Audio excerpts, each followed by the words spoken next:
Commissioner व DIG ने तहसील दिवस पर सुनी जनता की फरियादें, कहा जल्द होगा मामलों का निस्तारण। हीला हवाली व दोषी अधिकारियों कर्मचारियों के खिलाफ होगी सख्त कार्रवाई। शासन के मानसानुरूप आम जनता के मामलों का गुणवत्तापूर्ण कराए निस्तारण, उनकी संतुष्टि ही हमारी उपलब्धि होगी। डीआईजी आज दिनांक 6/7/2026 दिन सोमवार को आजमगढ़ के तहसील प्रांगण में संपूर्ण समाधान दिवस का आयोजन किया गया, जिसमें मुख्य रूप से कमिश्नर विवेक कुमार, पुलिस उप महानिरीक्षक आजमगढ़ परिक्षेत्र आजमगढ़ सुनील कुमार सिंह सहित उप जिलाधिकारी सदर नरेंद्र कुमार गंगवार, तहसीलदार शिव प्रकाश सरोज, नायब तहसीलदार वीरेंद्र कुमार सिंह, नायब तहसीलदार मानवेंद्र प्रताप सिंह, खंड विकास अधिकारी सठियाव सहित सभी विभागों के अधिकारियों और कर्मचारियों की उपस्थिति रही। तहसील दिवस पर कुल सैकड़ों प्रार्थना पत्र पड़े, जिसमें से सुनवाई करते हुए कमिश्नर विवेक कुमार ने मौके पर ही दर्जनों प्रार्थना पत्रों का निस्तारण कर दिया। शेष प्रार्थना पत्रों हेतु संबंधित अधिकारियों व कर्मचारियों को निर्देशित किया कि वो मौके पर जाकर अति शीघ्र निस्तारण कराकर आख्या प्रस्तुत करें, और अगर ऐसा नहीं करते हैं या कोई लापरवाही करते हैं, हीला हवाली करते हैं, तो ठोस कार्रवाई की जाएगी। डीआईजी सुनील कुमार सिंह ने कहा कि शासन के मानसानुरूप सूबे के मुखिया योगी आदित्यनाथ ने हाल ही में वीडियो कॉन्फ्रेंसिंग के माध्यम से सभी अधिकारियों को निर्देशित किया था कि आम जनता की समस्याओं को प्राथमिकता के आधार पर तहसील दिवस, थाना दिवस लगाकर जनता की समस्याओं का त्वरित निस्तारण कराएं। जरूरत पड़ने पर मौके पर जाकर फरियादियों की संतुष्टि के लिए खुद संबंधित अधिकारियों के साथ निस्तारण कराने का प्रयास करें और हर संभव उनके मामलों का, फरियादियों के मामले का निस्तारण कराना सुनिश्चित करें। यही हमारी प्राथमिकता होगी। तहसील दिवस पर कई ऐसे अधिकारी जो नामित थे, मौके पर उपस्थित न होकर अपने अधीनस्थ कर्मचारियों, कांस्टेबल, हेड कांस्टेबलों को भेजा, जिससे कमिश्नर विवेक कुमार नाराजगी जाहिर की। उप जिलाधिकारी नरेंद्र कुमार गंगवार को निर्देशित किया और वेतन रोकते हुए उनकी शोकाज नोटिस जारी करवाया और आख्या मांगी और आगे से इस तरह के कार्य नहीं करने की हिदायत दी। वहीं मीडिया के लोगों ने जब बात किया तो कमिश्नर विवेक कुमार ने क्या कहा, आइए सुनते हैं उनकी जुबानी। जीएनआई से शिव प्रकाश चतुर्वेदी की खास रिपोर्ट। संपूर्ण समाधान दिवस का आयोजन किया गया था। सर, कितने प्रार्थना पत्र पड़े और कितने का निस्तारण किया गया? 100 के आसपास प्रार्थना पत्र आ जाए और सभी अधिकारियों और कर्मचारियों से कहा गया है कि यथासंभव त्वरित निस्तारण का प्रयास करें। सर, संबंधित अधिकारियों और कर्मचारियों को सर निर्देशित क्या किया गया? शासन की सर्वोच्च प्राथमिकता जनता दर्शन, थाना दिवस और संपूर्ण समाधान दिवस है। तो पूरी संवेदनशीलता के साथ अपना काम समझते हुए सभी अधिकारियों को निर्देशित किया गया है कि समाधान का प्रयास करें और अनावश्यक कानूनी पहलुओं का हवाला देकर प्रार्थना पत्रों को विलंबित न करें। सर, जैसा कि कई ऐसे प्रार्थना पत्र पड़े, जैसे फरियादी आए जिसमें कहा गया कि नहीं, कई बार प्रार्थना पत्र पढ़ रहे हैं, हमारा निस्तारण नहीं हो रहा। सर, उस पर क्या कहना चाहिए? कोई भी प्रार्थी हम लोगों के पास आता है तो कोई शौक से नहीं आता है, वो खुद परेशान होता है, इसलिए बार बार आता है। तो सभी अधिकारियों से मेरा अनुरोध यही रहा है शुरू से कि जब भी कोई प्रार्थी आता है, दूसरी बार, तीसरी बार, चौथी बार, तो हर बार उसकी जो समस्या है उसको प्रथम बार की तरह सुनना चाहिए और ज़्यादा संवेदनशीलता के साथ सुनना चाहिए और उसके प्रभावी निस्तारण का प्रयास करना। सर, एक चीज़ और कहना चाहूँगा, जैसे फरियादी आते हैं तो उसमें प्रार्थना पत्र देते हैं तो अधिकारियों द्वारा कुछ ऐसी चीज़ें आती हैं जो न्यायालय का हवाला देते हुए रोक दिया था। सर, क्या इसमें कोई ऐसी पारदर्शिता है या मतलब इसी तरह से चलता रहेगा? देखिए, जनता दर्शन या संपूर्ण समाधान दिवस या थाना दिवस, जिसका उद्देश्य है त्वरित निस्तारण का। जी जी जी। और कानूनी पहलुओं पे अगर हम लोग उस रास्ते पे जाते हैं तो निस्तारण में काफ़ी लंबा वक्त लगता है। जी।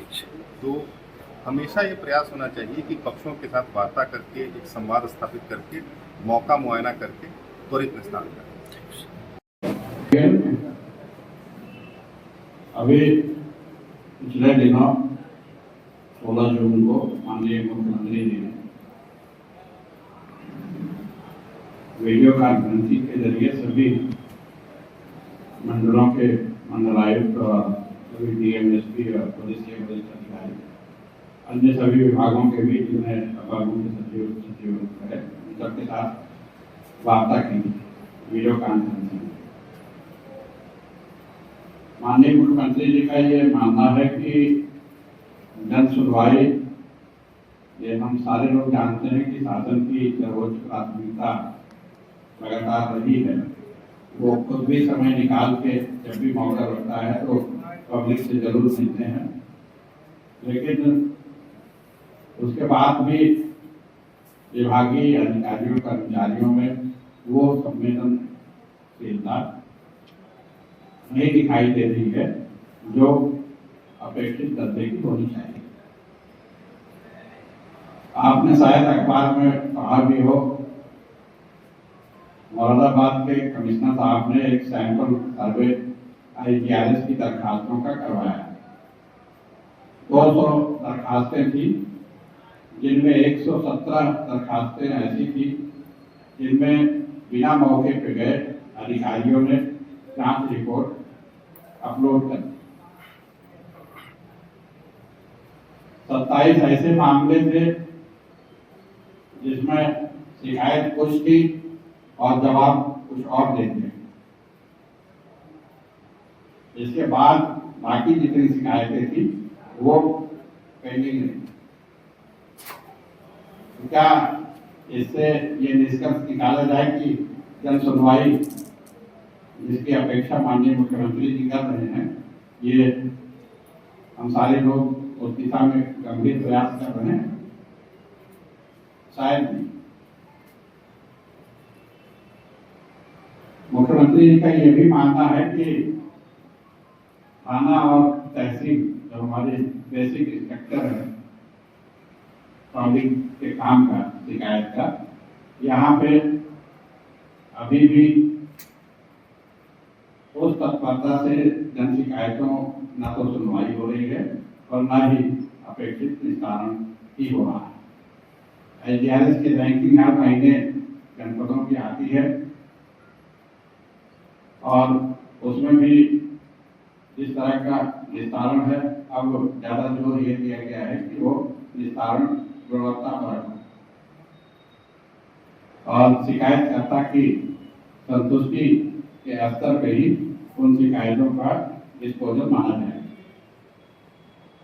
जो ट्रेंड देखने में आ रहा है, जो माननीय मुख्यमंत्री जी का मानना है, हर जनपद में जाते हैं, हर जगह लखनऊ में, गोरखपुर में या दूसरी जगहों पर जहाँ मौका लगता है वो पब्लिक को सुनते हैं। उनका ये बिल्कुल ये विचार बन चुका है कि थाना और तहसील ये भ्रष्टाचार के अड्डे के रूप में काम करते हैं। अगर पब्लिक की सुनवाई नहीं होगी तो फिर हमारे आपके किसी के भी यहाँ रहने का या इस तरह के तहसील दिवस और थाना दिवस इस सब के आयोजन का कोई बहुत मतलब नहीं निकलेगा। अभी भी जो दरखास्तें आ रही हैं, आमतौर पर हम लोग का सबका दृष्टिकोण यही रहता है कि इसको किसी तरह से टाल दिया जाए, दूसरे विभाग के ऊपर टाल दिया जाए या कोर्ट कचहरी के मामले में उलझा के बता दिया जाए कि इसको इस तरह से करिए, उस तरह से करिए। शिकायत करता एक दो बार दरखास्त देने के बाद समाधान करने की कोशिश करेंगे तो निश्चित रूप से रास्ता निकलेगा, समाधान होगा। और बहुत बड़ी गंभीर क्रोनिक टाइप की ऐसी कोई शिकायत नहीं है जिसका समाधान सबके सहयोग से या अंतर विभागीय अधिकारियों कर्मचारियों के सहयोग से उसका समाधान जरूर निकल सकता है। गंभीरता पूर्वक लीजिए, आने वाला समय इलेक्शन का है, चुनाव का है, पंचायत चुनाव से लेकर और राज्य विधानसभा के चुनाव आगे चल के होंगे।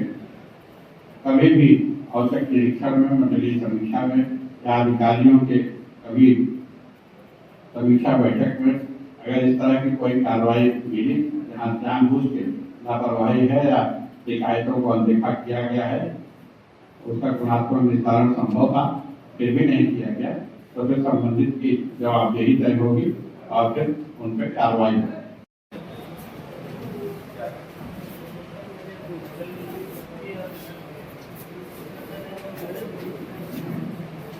तो मुझे लेखपाल कानून को पहले से